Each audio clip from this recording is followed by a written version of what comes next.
herkese. Ben Ebru.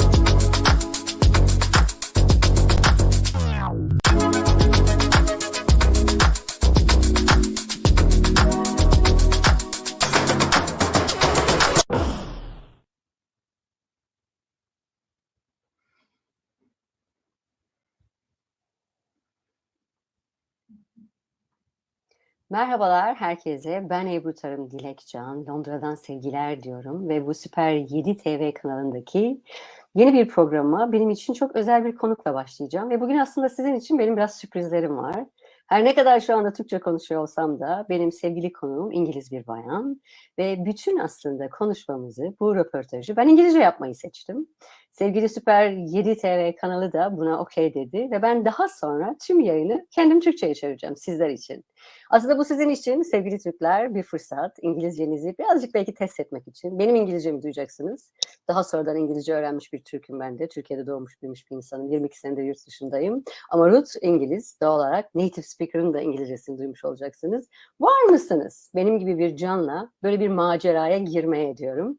Umarım kimseyi kızdırmıyorumdur. Tamamı İngilizce olacağı için yayının. Bu da bir yeni bir şey hayatınızda diyelim. Dört gözle tercümeyi bekleyecek olanlar da var ama her şey bir katkı hayatta. Ve benim programımın ismi de Her Şey Mümkün. Evet, her şey mümkünse. Bunun da sizler için mümkün olabilmesi için neler mümkün diyorum. Ve before I just go any deeper in Turkish, let me switch to English and welcome my lovely guest. Actually, my dear friend, I can also say that one. Ruth Eastham. Welcome, my sweetheart. Thank you so much. It's a pleasure to be here, really is. I was going to say it's a privilege and honor to actually have you on this screen and talking to in English. I just briefed Turkish people that this is probably their first actually program that they're going to have the whole conversation in English initially because they are so used to me as the program owner just like translating the guests and asking questions in English and translating you and myself. So I'm not going to do this time. I'm actually speaking throughout, English, and I will translate you and me after the event in a different video, whole in Turkish, just specifically for Turks. So it's a pleasure to have you here. And I know you just came back from United States after a series of amazing events that I happen to be there with you. Yes. We can make some people jealous a little bit, maybe. So I'm not going to jump into that one right away because I want our actually lovely people to get to know you. So if you can say, I don't know, maybe a couple of sentences about you. Who is Ruth Eastham? Where does she live? What does she do? What does she like? What is her passion in life? Anything you want to say about yourself. Yeah, these are all questions that I'm constantly asking myself, as time goes on. So at the moment, who am I? In the present moment, who am I? Yeah. Yes, thank you for that, Ebru. It is, again, a real pleasure to be here. I'm Ruth Eastham, and I'm a children's author and a teacher. I trained as a teacher back in the day and have spent many years in the classroom, especially with primary age children, primary school children in the UK. But I've also taught in schools in other parts of the world. I lived in New Zealand and I lived in Australia. And I have the absolute privilege now of being able to combine my writing, my children's books, with making visits into schools all around the place. And I've been into lots of schools around the world. So that's a bit of a history. I'm living in Italy at the moment by the sea. So I'm in a beautiful part of the world. And I'm also based back in Cambridge in the UK when I'm over there. So it's kind of like a bit of a split personality at the moment in between the two countries. That sounds amazing, actually. You're all over the world. And interestingly enough, like I was in New Zealand as well. We have quite a lot of things joined, I'm in UK, in London, in your country. How interesting, isn't it? Like, I want to hear a little bit more about your books, actually. Like, I know, how many books do you have, Rose? Okay, so there's 5 published ones officially. Can I see something in the background? I think I'm able to see some of them, maybe. Yeah, there's some in the background, sort of like by coincidence, they've serendipity, they've like appeared in the background.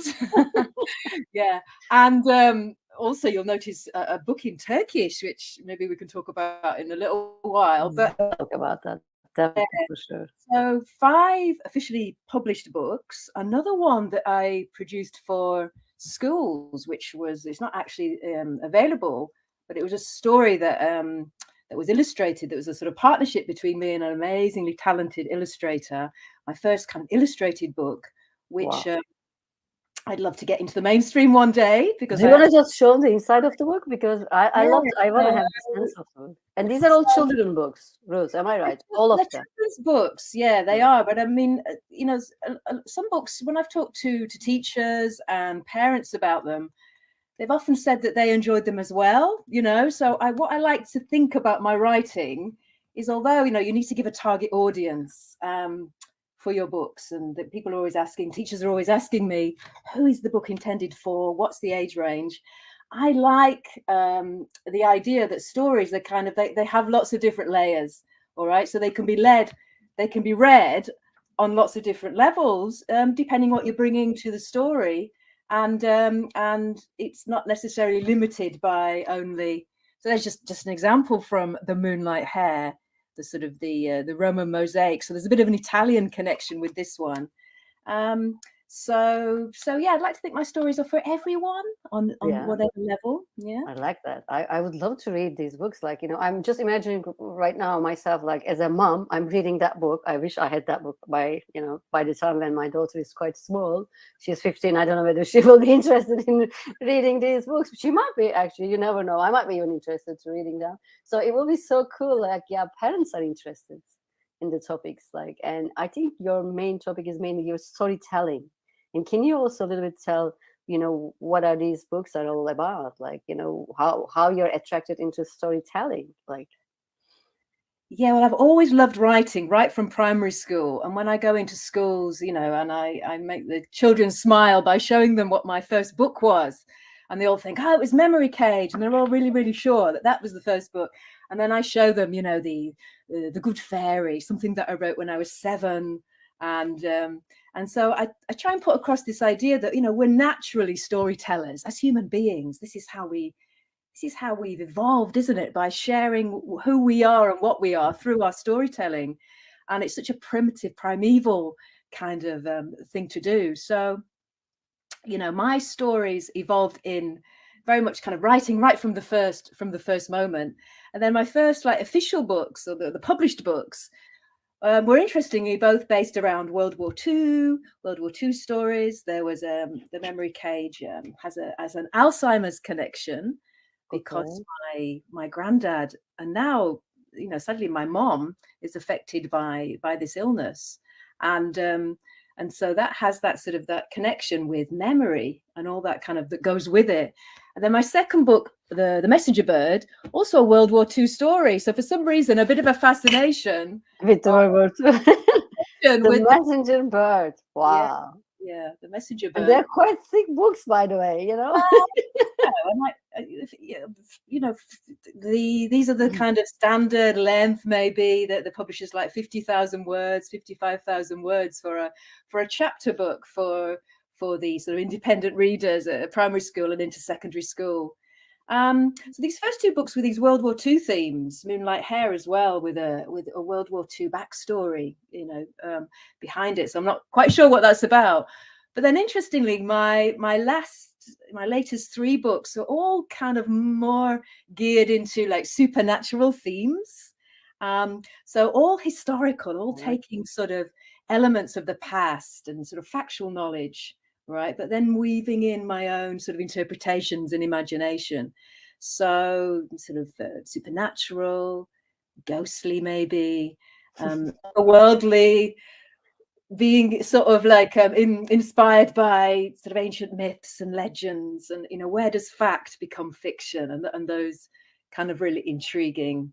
Wow, it sounds amazing, actually. It's not in a scary way, am I right? These are not scary books. Well, you know, kids like a bit of scare, don't they? So, yeah, because if we think about, you know, watching stories on the screen, and sort of a lot of emphasis now on, you know, it's interesting what you said about your daughter, 15 years old, and, you know, what sort of stories are that age group likes to read. I have 2 daughters, 15 and 17, And they're both, especially my younger one, who's 15 as well, the same age as yours, I believe, the same year, is very, very into her reading. And often it's, that connection between what they can watch as films and what they can read, and then the tie-ins between the film and the cinematography, and then the actual stories and the tie-ins that there are. So that's interesting how teens now are very much sort of visual, aren't they, in the way that they want their stories given to them. Yeah. It's amazing. It sounds amazing, actually. Even when you're talking about them, I can feel you. I can sense you. You're already in your books, and it is so nice to be able to see them. So maybe we should talk a little bit about your Turkish book. I didn't have the chance of seeing it, reading it yet. How did this happen? Like, how you end up having your book translated into Turkish? It's amazing, really, because mysteriously I'd completely forgotten about the Turkish book. And how could I? I don't know.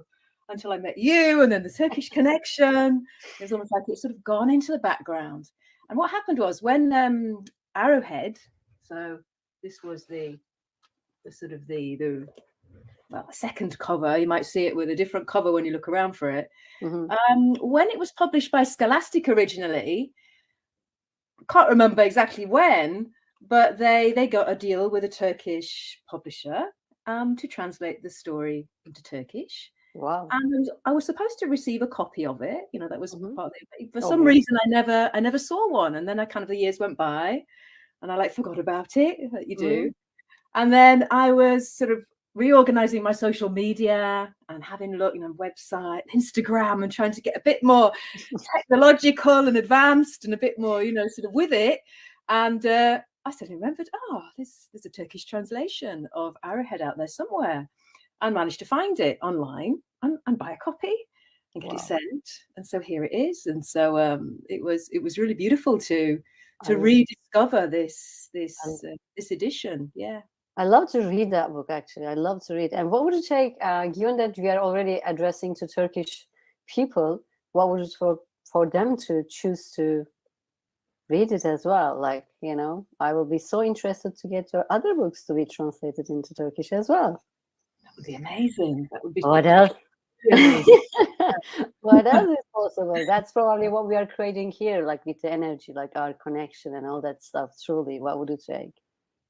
I love to hear a little bit more about your school visits. I know you are very active in school visits. You're already planning something in December. I know it's a quite intense trip. And what do you do when you go to schools? And just give us an example. What do you do when you just walk into a school?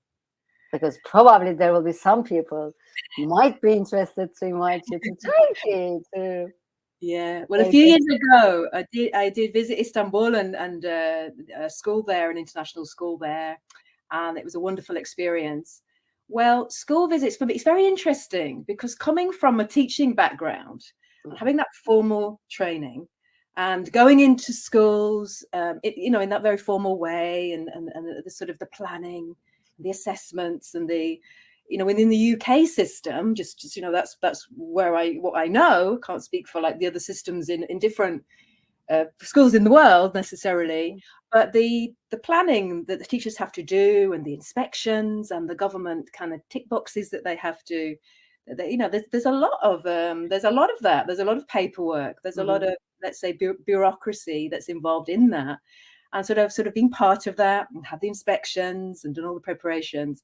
And that's been really interesting then to be able to shift, like I say, a real privilege to come out of that with that experience, but then to be able to go into schools as a teacher author, or as an author. I don't really usually say to people, I'm a teacher and things like that, and to go in and with a different hat on, and really just cause chaos wherever I go. No, it's not quite like that. But I don't have those formal requirements so I've got that sort of creative license to go into schools and really just and just do some maybe slightly different things with the children, or things that is outside the normal more rigid curriculum that they have. Yeah. So creative work, creative writing, I often base my stories, my creative writing workshops around my books, but I will, I'm open to also to fit in with what's going on in the classroom already and adapt to that. So I have a very flexible approach according to what the teachers want. But the key thing is really fun, creativity, like inspiring children to read and to be curious and to ask questions, and then to express that in their creative work without feeling like, like this is going to be marked, or we're going to be ticking things and giving a grade. Just allow that beautiful, like, creative license. So I guess that's amazing. What you reminded me, I mean, years ago when my daughter was very early stages in her school, I think that was even, earlier than the primary school, I was invited to read a book to her classroom. This is what, some moms used to do, and you're volunteering yourself. And I was one of the volunteers as well. And I was actually like very, very excited to be surrounded by these little kids and like holding a book and reading it and showing the pictures. And I think they were just about to learn reading or whatever. It was a lot of fun for me, like even being with them. You're actually so lucky to be able to engage with kids. Like, this is your profession, this is your job, and they're beautiful, creative, endless energies all around you. You made me excited, actually. Yeah, I'm excited myself. although I'm a mom of a teenager, it's a different excitement. I don't want to go into any details of it. You have 2 teenagers with yourself as well. So it's amazing. It's unbelievable. And what you're doing. And really, what would it take for your workshops? I would call them as workshop, if I may say so, to be actually embraced to or by so many schools all around the world. It's also like outside the curriculum. I like that part. Sometimes I think the lessons, the classes are quite a bit of structured, and they can be just very similar to one another. And having you in a school environment with this energy, with that many books written, even one of them translated into Turkish, I'm kind of like, oh my goodness, I love to have this lady in my school, if I'm a school owner or manager, administrator. So I'm putting this energy for our Turkish listeners. What would it take? Having this lovely international lady to actually put your amazing energy to the schools, to the children. And kids, I think, for the time being, they need more than ever people around them who have different energies. Like, not necessarily, as you say, just like ticking another to-do box, like, marking another class, getting another score for their reading or writing. So it's something different. Yeah, truly. What are the infinite possibilities for more schools to open up for what you're able to offer, my dear Ruth? That's what I would like to say. That would be wonderful. That would be amazing. And just as an add on to that, Ebru, I have in the past also, and often when I go into schools, the teachers get involved as well, when we do free writing, when we do what I like to call power writing, where you just kind of let it flow and let whatever comes. And that they often, tell me afterwards, that was such a liberating thing to do. And some teachers are doing these wonderful things already. There's some really fantastic practices going on, really dedicated teachers who are pouring in so much creativity into their lessons to really just engage with the children. I mean, there's so much of that going on already, and that's a joy to really connect with those teachers as well. So try and involve the teachers in what we're doing. And I've even sort of had, events where, after school events maybe, where parents are invited and children are sharing what they've done with me during the day. And then we even get the parents working, I don't like to say working, but being part of the creation process. And often it's like, oh my goodness, like, can I do this? And lots of judgments going on and insecurities, which then kind of allow sort of people to just express themselves, maybe in a way that they've not been able to for a lot of years. It's been a bit locked inside.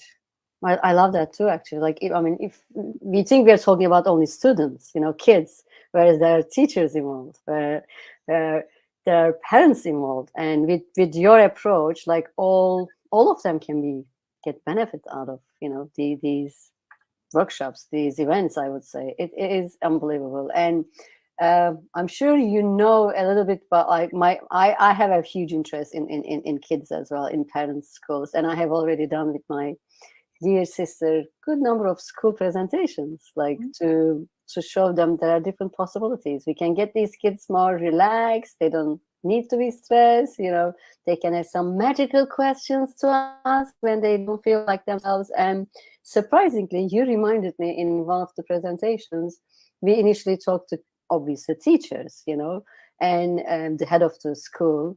And that meeting actually showed us they also would love to get benefit out of the sessions that we were planning to run for them. Not necessarily directly kids initially, like they want to say, like, we want to have these tools, whatever you're saying, I need that. And hearing that from teachers was amazing for me. And I was actually I was able to show them what else is possible in the education system. I hope more and more people gonna embrace that. So I want to ask you this question, like, what are the changes that you would like to see in the education system, and what is actually possible that maybe we are not there yet, but we can be there, and maybe with your help, with some initiatives, like what else is truly possible for people like us, like to see the changes even in the education system? Exactly. I mean, it's a time of, as we know, of great shift and change, and sometimes with that it brings turmoil, doesn't it, and insecurity. I'm from a family, a very sort of deep-rooted family of teachers or educators, let's say. My younger brother, is the head of a big secondary school. Wow. in the north of England. My dad, his whole career was a primary school teacher, and deputy head, and and maybe that was back in the day. That just reminded me, because sort of back in the day, if I remember sort of growing up, my primary school experience back in the 70s, right, when it just felt so much more open to, you could spend, for example, I remember a whole afternoon, or every afternoon of the week, doing special projects with you and your friends, and you get together and you choose a topic, and you just, be engaged, and you'd be researching, and you'd be chatting, and you'd be finding stuff out and interacting in a very creative way, and then producing something very creative.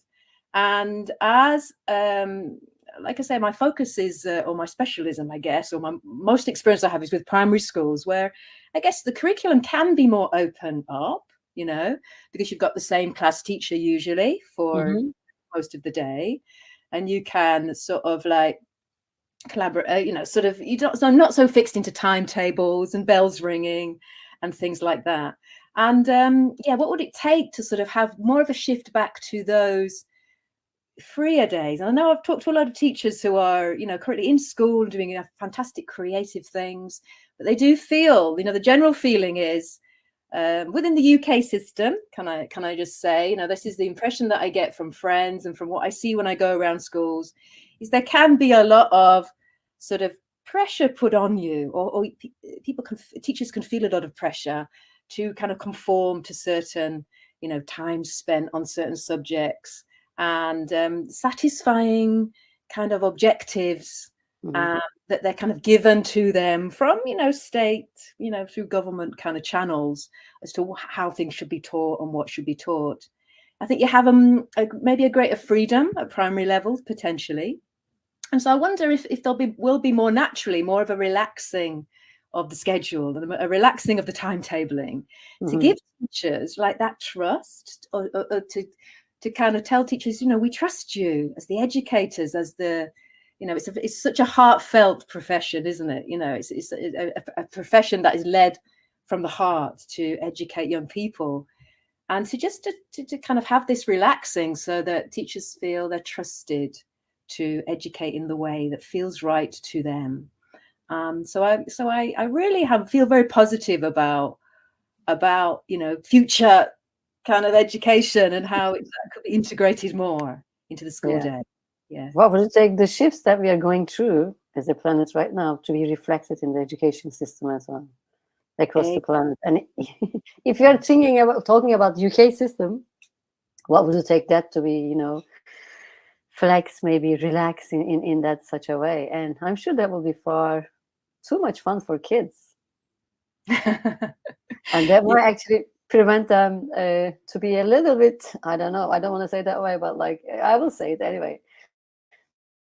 It will prevent them to turn into a stress adults in the 10, 15, 20 years time. Like, what would it take? That creativity, that energy of the kids. Like, we all remember when we were kids, like we sometimes amazed with the level of energy they have. Like, they run all day long, you know, they do these classes all day long, and they still have the energy when they come back to home, like still do a lot of stuff as well. So the source Yeah. of that energy is coming probably from a very different level than what we have as adults. So I will be looking forward to see that, Ruth, and what would it take that to be actualized in our lifetime, if possible. Yeah. Well, it is already happening, and I mentioned, you know, that I lived in New Zealand for a Yeah. year, and there was a teacher, a very young teacher called Rachel, and she was teaching in the classroom next to mine, and she was, you know, at the time doing unprecedented things. You know, it was very unusual for even because I found the New Zealand system very actually open and innovative, and there were lots of initiatives that were coming through and being adopted, which were very, very interesting. You know, creative approaches to teaching and learning. And what Rachel did was that she introduced meditation into her class. Wow. And I always thought, wow, that's. And now I look back and I think what she actually was doing was absolutely incredible, and it would have been so lovely if that had kind of filtered through and spread. Perhaps the other teachers or the rest of the school wasn't quite ready for that at that point, you know, years ago now. But I remember she had her class had a reputation, you know, these labels that get put on kids when they're not engaged, they're naughty or they're disruptive, right? And she just had if you walked into her classroom, there'd just be this stillness and calm that was just, you know, there was no evidence of any like this is a difficult class or there are problems here. And every day she would do a very, you know, I think short session of meditation with them, relaxation, just being in the present. And it was just incredible what this sort of transformational effect was when the children were just given that space, you know, and that calm as part of their day. So what would it take, to even have this as kind of common practice, as I guess it is in, you know, in schools in other cultures, in other parts of the world, in the Eastern kind of Eastern education. And I would absolutely love, I think, and again, this is setting up, you know, a great sort of passion, a desire, or a hope that I can or see myself in visiting like some schools in you know, India, or, you know, I'm actually going to be visiting Vietnam next year. I've got a sort of a school tour set up over there, and just maybe just to visit some schools that kind of are kind of more in touch with that consciousness, those consciousness kind of ways of educating and being with the children. And it would be so lovely, just, you know, I'm very much a beginner in this work, just to see how they do it, and to whether that could be translated into, you know, step by step, baby steps into the Western sort of paradigms of education. Yeah. I love what you're saying, actually. Meditation in schools, wow, truly, what would it take? And I think we are putting the energy, and there are, I hope lots of people can actually embrace that idea. Then I will just share something with you that when I heard first time ever, I don't know from whom, a kid quite young age, like she's so stressed, or he, even I can't remember, like stress for a kid. And I'm like, kid and stress, for me, these are not the two words supposed to be together. Like, I don't even get how a kid can actually know the meaning of stress, or, you know, feeling stress. So I was actually really kind of like, what is going on? How on earth that stress, which we all have somehow in adultery, you know, in our modern, you know, societies as adults, like how we manage to, I'm gonna say we, because we are parents, we are the ones doing this, like how we manage to get this, you know, stress level all the way down to our kids. It's for me, it is unacceptable. For me, it is actually something needs to change. And I don't remember the word stress in my childhood because I didn't hear it from my parents. You know, I didn't live in a surrounding like I feel stress. So that came to my life quite at a later stage as an adult. So if meditation can contribute to release all the stress we already, unfortunately, put into our kids, what would it take that to be the case? Like, what would it take the schools, the parents, the teachers, the administrator of the schools to hear what we are saying? Look, this is actually quite key. Then afterwards, we are getting worried about our kids when they're at the teenage stage or whatever the age that they start showing like with some, you know, discomfort physically or mentally. We start getting worried, but like there are things that we can do before coming to that stage, before almost getting, you know, you need some help. So I love that idea. And I know you and I are into some meditations. Maybe we can also, before I'm going to ask at some stage to you, like, what is next for you? And I already have an idea about Vietnam. And I know you will be doing some tours in the UK. And what would you take whole 2023 will be maybe far too busy for you to travel from one country to another country, you know? And yeah, what is next for you as an author, Ruth Eastham? Yeah, What it's is so on the pipeline? exciting. Yeah, it's so exciting because it just seems to unfold almost on a daily basis. You know, it feels like a very, you know, it could be unsettling. You know, what am I going to do? Where am I going next? But then just being open to those possibilities that come, you know, and following my heart as to where I feel that I want my work to take me, step by step. And so I guess, yeah, this sort of connecting with schools in a more consciousness way, definitely. I mean, in a couple of weeks, I'm actually going to be in London. Interestingly, Yeah. I'm going to be doing a bit of a tour of London schools.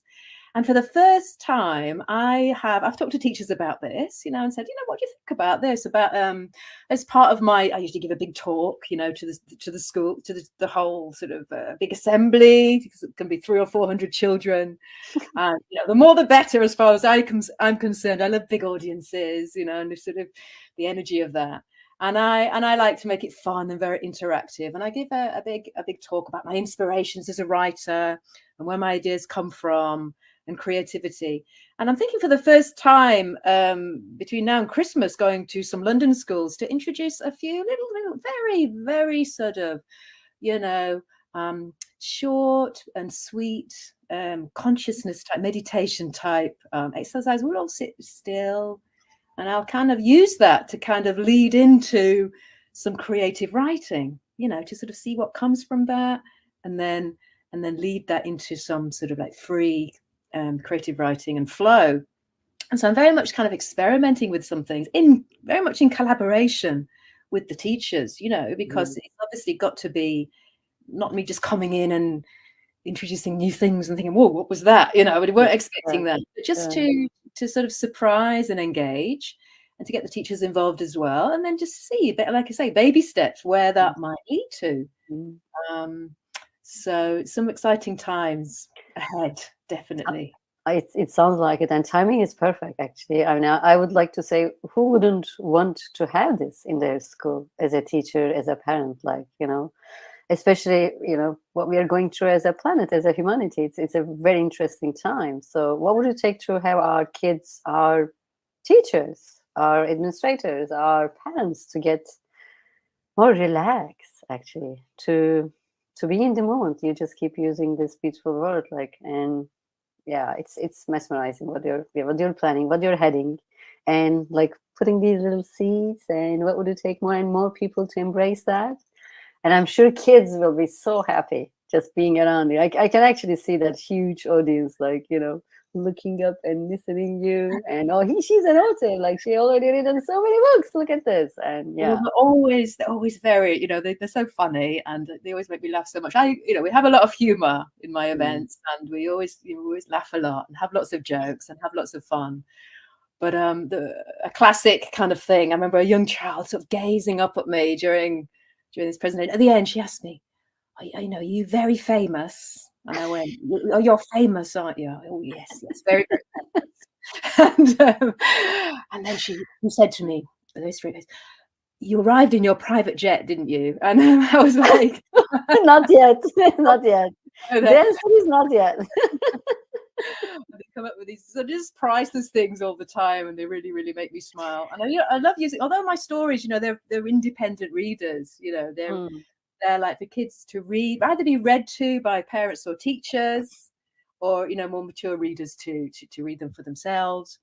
But I don't exclude very young children from my school visits. Often, like Jaguar Trials, which is a book I've got at the back there, set in the Amazon rainforest, and I've done presentations and workshops with children, right at the very, very youngest age of school age, where we look at rainforest animals, and we look at kind of creating stories with our imaginations, going into the rainforest and in search of El Dorado and some of these lost civilizations, and so I just love all of that as well. So I love the full age range of children going into schools and working with them, no matter what age they are.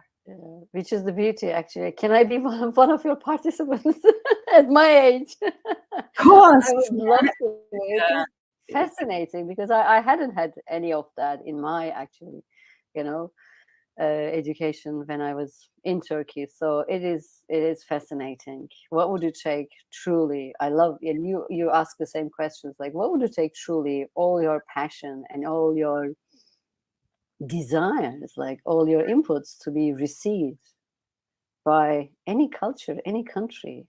And also Vietnam, you mentioned, this is a very different culture, very different part of the world. And what you're going to experience there will be an amazing input.